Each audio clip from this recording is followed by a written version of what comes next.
Good day. So meron tayong HP ink tank 315. Ayan, nagbi-blink dahil nag-send ako ng nag-print ako ng dito, self-test. Tapos ayun, pumasok ng papel. Ayan, nagbi-blink lang siya. Hindi tinapos yung process. Okay. So ngayon ating ayusin at tingnan kung bakit siya nagkaganyan. Umpisahan na natin baklas. Same procedure. Power off. Power off natin gamit ang Torx screwdriver size T10. Then, ilocate nyo to dito banda. Meron tong 4 na screw. Itatanggalin isa dito pangalawa. Then, ito banda, meron siyang isa. Hilaan to. Tanggalin lang natin. And then, dito banda, isa. At, yan, hindi makuha. Then, iangat ko na tong top cover mismo. At tingnan sa loob. Ayun, yung papel. And then, i-remove natin yung flex cable. Dalawa. Yan. Ayun, na natin mismo. And then, ito na yung kalalabasan niya. Meron siyang papel. Ayan, makikita niyo naman. At hindi tinapos niya. Bakit kaya istigahan? Bakit siya nagkaganon? Hindi tinapos yung... Okay, and then, ayun, parang nakita mo na.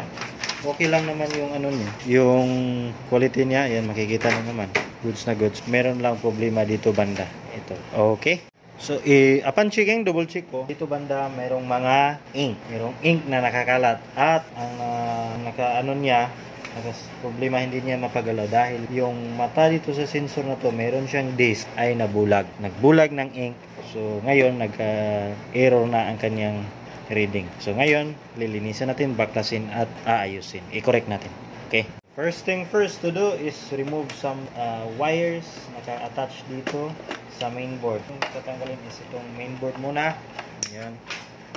Dalawang screw, malali lang naman to, is visible lang naman tong dalawang screw na to. Then itong flex cable, dahan-dahanin nyo lang. Ayan, flex cable na PC carriage. So next gagawin is remove natin tong blue latch. Ayan, madali lang naman tanggalin yon. And then meron ditong screw, sunod na natin tong PC carriage assembly.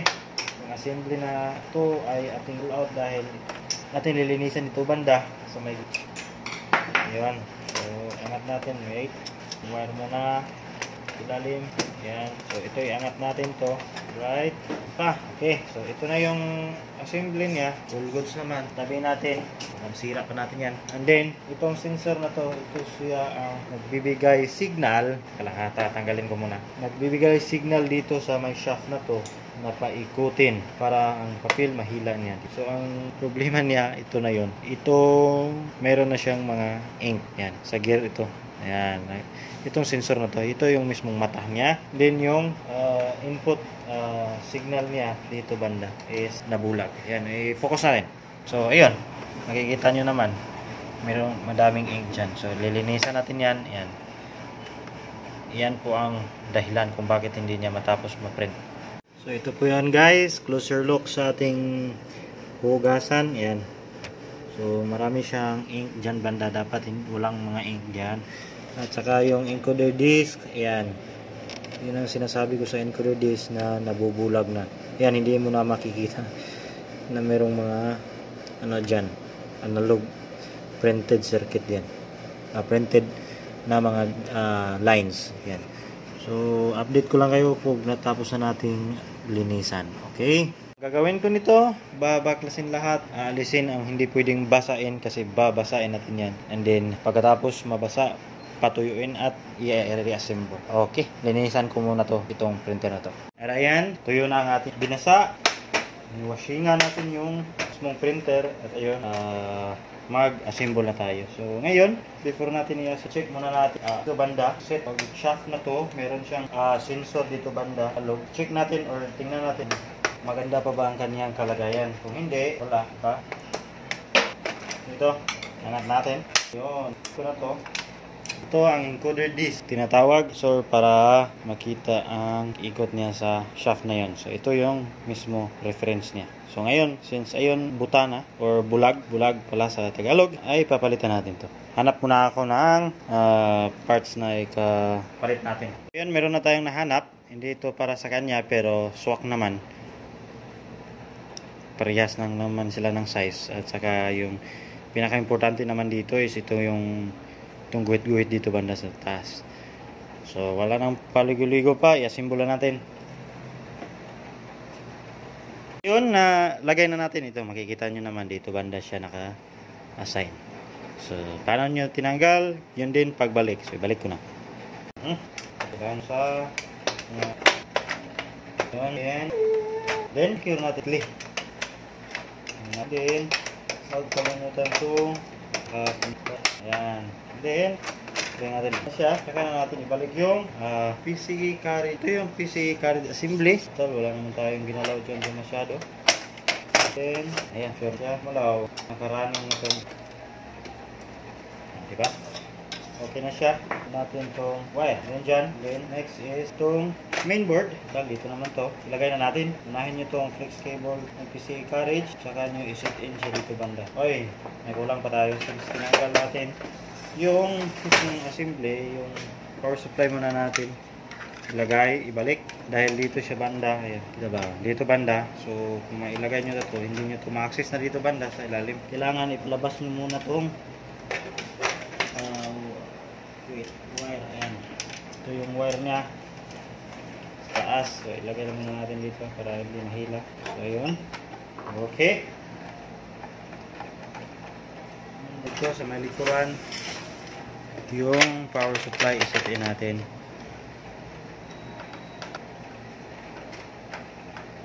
Ilagay natin yung power supply. Ayan. Then, ito, isunod natin itong sensor. Dito yan, location niya. Metal. Saksak. Saksak nyo dito banda. All goods na siya dyan. Ang next natin gagawin is, ito, makikita nyo dito, wala siyang ink. Tangke niya ay nandito. Ito na yun. Yung tangke niya, tinanggal ko dahil binasa natin itong printer. So, paglagay niyan, dito lang. Meron siyang butas dyan. Tapos meron siyang rubber. So, rubber na protection sa hose, sa tube, tawagin. Balik. Ayan. Align, and then, tatlong screw lang dito. So, ang isang screw nasa ilalim at yung dalawa dito sa taas. Ito mo ilagay. Pang last dito sa bandang ilalim. Screw. Ito na siya. At first, unahin muna natin itong sa blue latch niya. Mamaya na ito dito bandang niyan. Ito medyo may kahirapan to. Hindi mo to kabisado. Huwag mo na lang subukan. Baka ikaw ay makalbo. Ayan. Pero meron naman yang guide. Yung mataas, black. Yung kasunod is cyan ba to? Then magenta.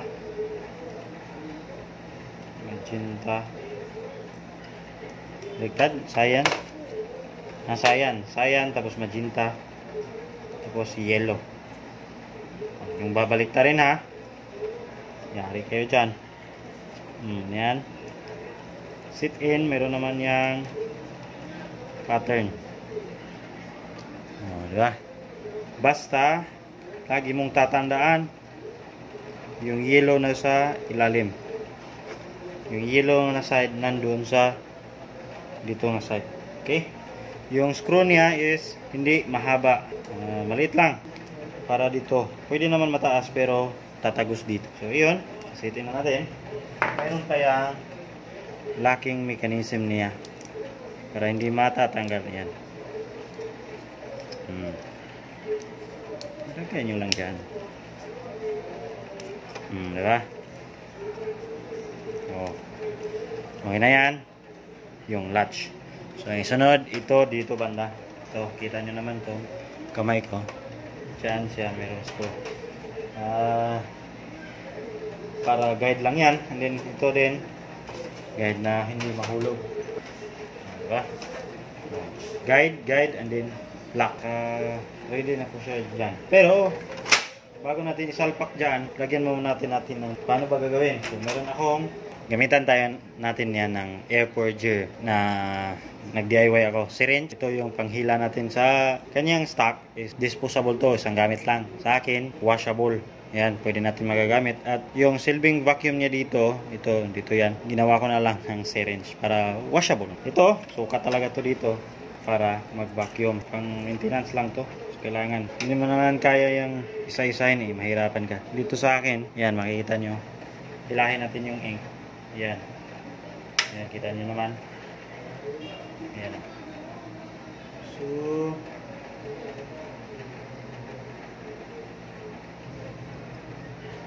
ito. Yan, tumagos na yung ink. Dito. Nayon natin. Okay, and then, biglain natin pag kuha. Kita nyo, isa, dalawa, tatlo. Diba? Madumi na yun. I-washing na lang natin. So, ayan. Yung ink natin, kumpleto na. Nga pala, sekreto nila dito para hindi mo bumalik yung ink dito sa tangke. Itong nozzle na to, ito yung nagsisilbing locking mechanism nila na para hindi umatras yung ink. Ito ay nasa ink tank series 300 man yan or 400, nandoon siya. Sa mga GT, nandito yan sa may tangke. Kita nyo dito sa may tangke, meron siyang knob. Manual yun. Ito, automatic na to. So, since goods na, ilagay na natin dito banda. And then pagkatapos nyan, i-align natin at i-testing natin. Mag-print tayo at syempre, i-check natin yung print quality niya. So, magkaka-issue na to sa kanyang print quality dahil gawa ng natambay na itong printer na ito. Okay? And then, itong flex cable,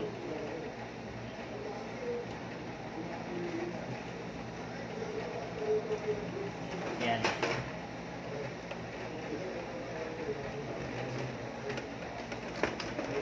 Okay? And then, kuha kayo ng pangtupod.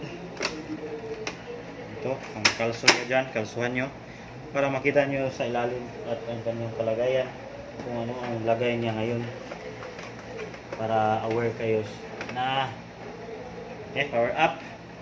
And then palit natin yung position and here we go. So yan, gumalaw na yung printer head assembly. Yan, nakita niyo naman gumalaw yung blue. Sa control panel natin ay naka 0 na siya. Yan. And then ano natin dito sa may gilid i-focus natin. So ngayon, since goods na siya, I think it is goods na. Ayan, nag-perform siya ng cleaning dahil naka-power up na siya. Ang next gagawin natin is mag-print self-test tayo dahil para malaman natin kung sa print quality hindi ba tayo magkaka-issue. Alright. Stop na siya. So, naka-home position at naka-normal position. So, ito yung una niyang print. Ito. Disregard nyo lang to. Itong nozzle check niya. Ayan. So, ngayon, i-reperform natin since na linisan na natin yung unit mismo. Ilagay na natin yung papel. Bypass muna natin dito para mahulog. Okay, and then, ayun. Mag-perform na tayo ng print self-test. Sa mga HP, ink tank, hold nyo lang power button. Yan, and then, pindutin ng isang beses ang cancel button, release, and then, i-release din yung power button. Ayan, mag-blink yan. Yun, nag-blink, and then, nakuha nating algorithm. Pagkatapos nyan, is mag-print yan. And then, madumi pa yung output tray natin, gawa ng hindi natin napunasan.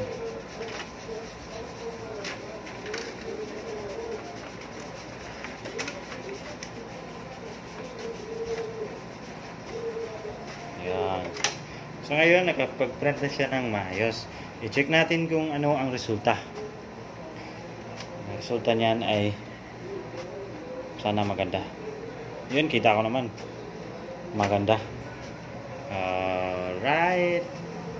So, pwede na itong kunin sa customer. Ayan, makikita nyo naman. Yan. Yung, ano niya. Print quality. So, naka 7,307 pages. Print sa kanya. And then, isa pa lang yung tricolor. So, naka-stock pa yan. Ibig sabihin, yun pa yun sa pagbili niya ng printer head, yun pa yun rin yun ang kanyang printer head. Hindi pa napalitan. Ay, nabulag na. So, hindi na siya na makapag-print. gawa ng ganitong probe. So, ayan, all goods naman kaniyang quality, hindi naman yun bad. So, hindi na tayo mag-proceed sa print quality. Bigay na natin dito sa customer. Okay, salamat sa pagsuporta. This is Faber Tech and Tips. Magpapaalam na. Bye-bye!